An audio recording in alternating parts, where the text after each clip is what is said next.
La présidentielle du 24 décembre en Libye aura-t-elle lieu? C'est le grand angle de ce vendredi 12 novembre.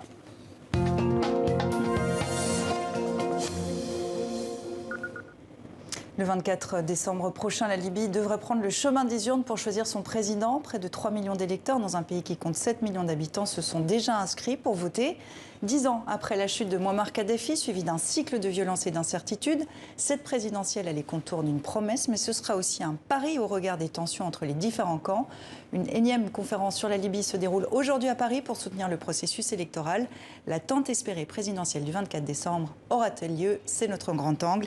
Avec vous, Jalal Harshaoui, bonsoir. Bonsoir. Vous êtes chercheur spécialiste de la Libye au sein du réseau L'Initiative globale contre la criminalité transnationale organisée, basé à Genève. Avec nous depuis Tunis, notre correspondante, Maureen Mercier. Vous êtes l'une des rares journalistes à pouvoir vous rendre régulièrement en Libye. Et avec nous, notre envoyé spécial également à la conférence sur la Libye qui se déroule en ce moment même, mais Valo. Jalal Harshaoui, en avril sur ce même plateau, je vous avais posé la question, est-ce que la présidentielle aura lieu en fin d'année? Vous étiez déjà assez peu optimiste, est-ce qu'aujourd'hui vous l'êtes un peu plus? Je crois que malheureusement j'ai raison, le 24 décembre, je ne pense pas qu'il y aura le premier tour de la présidentielle. On va peut-être avoir quelque chose qui va ressembler à ça au printemps, dans le meilleur des cas. Mais là, on voit déjà des petits changements sémantiques dans la déclaration finale du sommet qui ouvre un petit peu la porte à une forme d'ajournement. On y va au sommet, à cette conférence. On retrouve notre envoyé spécial Mévalo avec Camille Ballan. Mais est-ce que cette conférence sur la Libye a permis de confirmer la tenue de la présidentielle à la date du 24 décembre ?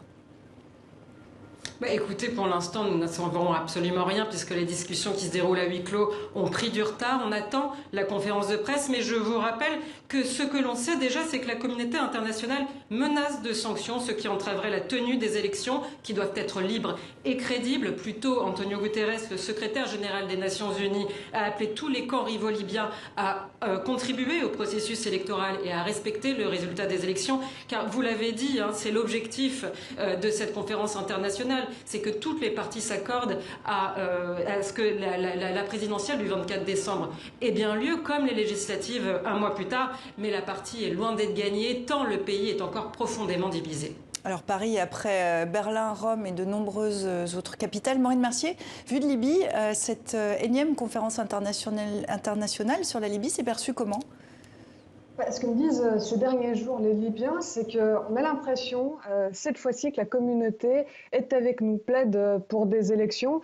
Cette conférence, elle soulève un peu d'espoir, c'est vrai, mais très franchement, les Libyens ont appris à se méfier surtout de cette communauté internationale. Ils ont été douchés tellement de fois. Il faut se rappeler aussi que cette conférence, elle se fait sous l'impulsion de la France. Alors évidemment que les Libyens sont méfiants. Quel est l'agenda véritable du pouvoir français? Il faut avoir en tête, il faut se rappeler que la France a soutenu le maréchal Haftar, même si là elle joue la neutralité. Le maréchal Haftar qui a tenté de s'emparer du pouvoir, qui a créé cette guerre effroyable. Les habitants de Tripoli ont subi plus d'un an l'offensive du maréchal Haftar. Donc les Libyens ont envie de croire que cette fois-ci la communauté internationale souhaite leur bien, souhaite des élections propres, dans les règles. Mais est-ce que ce ne sont pas des élections pour tenter d'imposer une fois encore le maréchal Haftar? C'est une question qui se pose, on ne peut pas les empêcher d'être évidemment méfiants. Est-ce que les Libyens veulent de cette élection présidentielle? Est-ce qu'elle est importante pour eux? Je dirais que oui, évidemment, parce qu'ils ont envie de se sortir de cette situation terrible. Ça fait 10 ans que ça dure, le pays est divisé, il y a ces conflits à répétition. Alors évidemment qu'ils rêvent d'élections. Est-ce que ces élections doivent véritablement avoir lieu le 24 décembre? Là, ils sont plutôt sceptiques. Pourquoi? Parce que tout simplement, il y a encore quelques jours, ils se disaient qu'elles n'auraient jamais lieu le 24 décembre et que c'était peut-être un bien qu'il faudrait peut-être les reporter. Élections, il faut effectivement, mais des élections le 24 décembre, là je ne vous cache pas que ça leur fait peur aux Libyens parce que la sécurité n'est pas là. On est à 6 semaines, vous l'avez dit, de ces élections. La campagne n'est pas lancée. Vous posez la question aux Libyens qui est candidat, ils ne savent pas vous donner de réponse. Donc il y a ce flou, ces problèmes de sécurité. Est-ce qu'on peut garantir des élections propres? C'est toute la question. Je pense que la réponse c'est évidemment non. Donc ils sont pour des élections le 24 décembre. La plupart des gens me disent tu rêves, il n'y en aura pas des élections le 24 décembre. La question reste ouverte. On voit qu'il y a cette incertitude. Ce qui complique un petit peu les choses, c'est qu'on a deux instances dirigeantes en Libye et que les deux ne s'entendent pas. Est-ce que vous diriez même que c'est la guerre ouverte entre le Conseil présidentiel d'un côté et le gouvernement de l'autre? Il y a eu des couacs ces derniers jours et c'est manifestement lié à cette atmosphère d'élection. Je ne parlerai pas de guerre ouverte. Ce ne sont pas des choses c'est pas le premier obstacle. En plus de tout ce qui a été dit par Maureen, qui a tout à fait raison, c'est un excellent résumé, il y a aussi le problème d'absence de base juridique solide. Et justement, est-ce qu'on peut utiliser les 5 semaines qui restent ou les 6 semaines qui restent pour faire des amendements aux lois électorales qui sont problématique pour beaucoup de Libyens, beaucoup de communautés, de factions. Est-ce que s'il y a ajournement, est-ce qu'on va utiliser ce temps accru, ce temps supplémentaire pour l'utiliser à bon escient et renforcer justement cette base juridique? Il y a quand même des voix qui s'élèvent pour dire s'il n'y a pas de report de l'élection présidentielle, on repart vers la guerre. C'est brandi comme une menace aussi. Oui, il y a des menaces de cette sorte des deux côtés. Il y a des gens qui sont prêts à prendre les armes s'ils apprennent qu'il y a un ajournement. Et il y en a d'autres qui sont prêts à prendre les armes si justement on maintient le 24 décembre. Et il y a aussi des gens qui risquent de réagir avec colère le jour où ils vont apprendre que le Premier ministre actuel se présente comme candidat alors qu'il a promis il y a 8 mois, même pas, qu'il n'allait pas se présenter. Il l'avait fait d'une manière extrêmement formelle, par écrit. Donc il y a comme ça beaucoup de bombes à retardement un petit peu. Et l'utilisation de la violence, c'est un risque de tous les instants. Là-dessus, Maureen Mercier, on parle de dissensions, de tensions qui s'accroissent aussi sur le terrain entre l'Est et l'Ouest. C'est bien le cas ? Moi, j'ai envie de voir les choses ainsi. Je me dis que si élection il y a, des tensions, il y en a entre Est et Ouest, indéniablement. Si élection il y a là maintenant, ni l'Est n'acceptera de les perdre, ni l'Ouest n'acceptera de les perdre. Donc, ce conflit existe entre Est et Ouest, même si les choses en Libye sont bien plus complexes que ça. Il y a aussi énormément de gens qui n'ont pas du tout intérêt à ce que la Libye retrouve sa tranquillité. Il faut toujours avoir en tête que la plupart des groupes armés, ces fameuses milices, elles fonctionnent un peu comme des mafias. Elles retournent leur veste très très vite. Ce qui les intéresse, c'est l'appât du gain, c'est de faire de l'argent là, maintenant, de faire énormément d'argent. S'il y a un État stable qui se constitue avec des élections, ça ne fait évidemment pas leur affaire. Donc il y a ce conflit Est-Ouest, mais pas seulement, il y a cette dimension mafieuse en Libye, mais pour en revenir à ces dimensions Est et Ouest, il y a des avancées qui sont la route est à nouveau ouverte entre l'Est et l'Ouest, mais j'avais un habitant de la ville de Misrata qui me disait tout à l'heure ne pas oser retrouver sa maison à Sirte parce qu'il est originaire de la ville de Sirte. Pourquoi ? Parce que les hommes de Haftar sont là et qu'ils n'osent pas. Voilà. Vous parliez des milices, il y a aussi la question des mercenaires. On retourne auprès de notre envoyé spécial à la conférence sur la Libye à Paris. Mais Valo, la question des mercenaires a été abordée. Elle est cruciale dans ces discussions ? C'est même l'autre point important de cette rencontre internationale. Alors pareil, on attend d'avoir les communiqués officiels pour savoir ce qu'il s'est décidé. Mais hier, le camp de l'Est, celui du maréchal Haftar, a annoncé que 300 mercenaires seraient bientôt rapatriés à la demande de la France. Mais il en resterait encore plusieurs milliers en Libye, des Russes, notamment du groupe Wagner, ce que Moscou dément, des Syriens pro-turcs ou encore des Tchadiens. L'absence des présidents russes, turcs et algériens, des acteurs clés qui ont envoyé les représentants de leur diplomatie rendent les négociations pour le moins difficiles. De toute façon, jusqu'ici, Sylvia, aucun sommet n'est parvenu à sortir la Libye du chaos qui règne maintenant depuis 10 ans, depuis la chute du dictateur Kadhafi. Sur la question des mercenaires, Jalal Harshawi, ça veut dire que l'accord de cessez-le-feu n'est toujours pas respecté ? Non, il n'y a pas de départ. Et même les 300 qui ont été promis par l'armée de Haftar hier, c'est encore dans un futur. On ne sait pas quand exactement. C'est 300 sur 20 000. C'est vraiment une petite goutte d'eau et je ne suis pas sûr qu'elle soit livrée. Mais c'est quoi ? C'est de la communication, du coup ? C'est de la communication. Pour faire semblant d'être comme ça un bon élève par rapport aux mauvais élèves turcs. Parce qu'il y a aussi des milliers de supplétifs syriens du côté pro-turc. Mais comment organiser des élections, une présidentielle, des législatives, alors qu'on voit bien que tout n'est pas pacifié sur le terrain ? C'est pas pacifié, mais c'est pas le principal obstacle. Tout d'abord, il y a une décision qui a été prise plutôt par Washington, qui consiste à dire faisons les élections d'abord et envisageons d'accélérer ou en tout cas de démarrer le départ des mercenaires plus tard. Ce séquencement a été décidé par Washington et Washington est beaucoup plus puissant que Paris. Deuxièmement, ce n'est pas le premier obstacle. Le principal problème, c'est le désaccord entre Libyens. C'est pas des mercenaires qui se baladent dans la rue qui empêchent les gens de voter. C'est pas ça.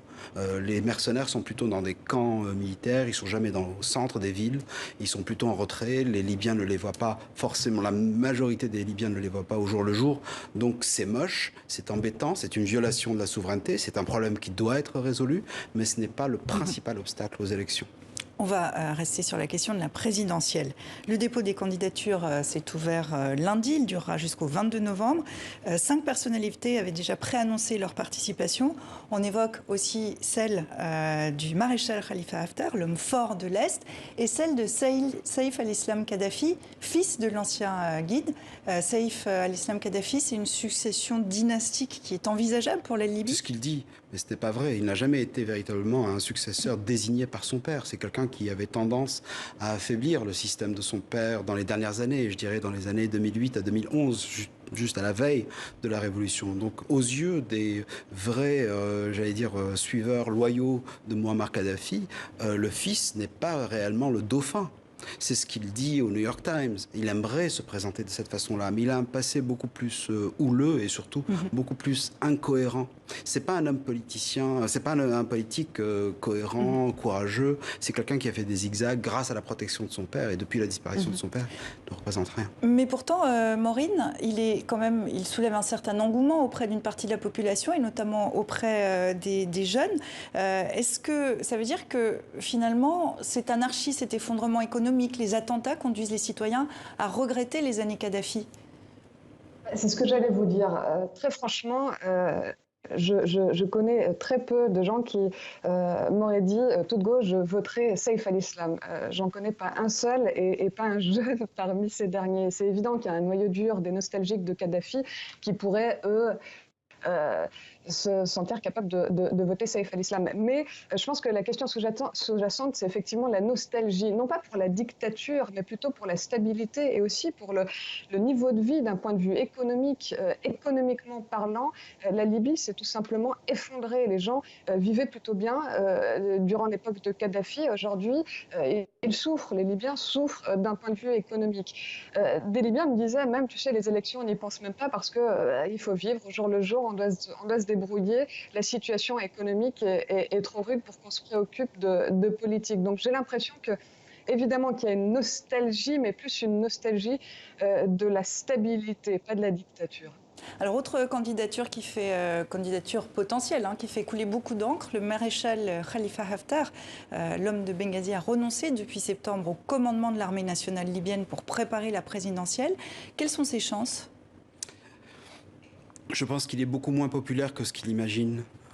Et je ne pense pas qu'il soit forcément sincère dans sa candidature. Lui, ce qui l'intéresse, c'est se positionner, se mettre en situation de pointe, chercher la visibilité, envoyer son fils pour une visite comme ça officielle dans l'État d'Israël, pour montrer à certaines factions à Washington que si jamais les États-Unis soutenaient le maréchal Haftar, eh bien ils obtiendraient un énième pays arabe avec une situation normale, de relations diplomatiques normales avec Israël. Mais tout ça, c'est très très superficiel. C'est d'abord adressé aux étrangers, c'est d'abord adressé à la communauté internationale. Mais en Libye, il y a la province qu'il a attaquée de 2019 à 2020, c'est la province la plus peuplée de Libye. Donc la Cyrénaïque, c'est beaucoup de kilomètres carrés, c'est peu de gens. Je ne pense pas qu'il soit extrêmement populaire, même dans son fief. Alors vous imaginez bien dans la zone qu'il a attaquée. Est-ce qu'il y a un candidat qui pourrait se sortir du lot ?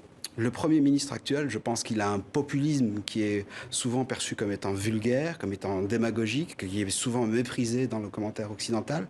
Mais d'un point de vue quotidien, qui a été très bien restitué par Maureen tout à l'heure, dans les préoccupations, eh bien quelqu'un qui augmente les salaires pour les enseignants, qui distribue des allocations familiales, qui reconstruit des centrales électriques, même s'il dépense sans doute trop et qu'il y a une partie de cet argent qui disparaît, à mon avis, mystérieusement, eh bien tout ça finit par séduire la population très fatiguée de la Libye.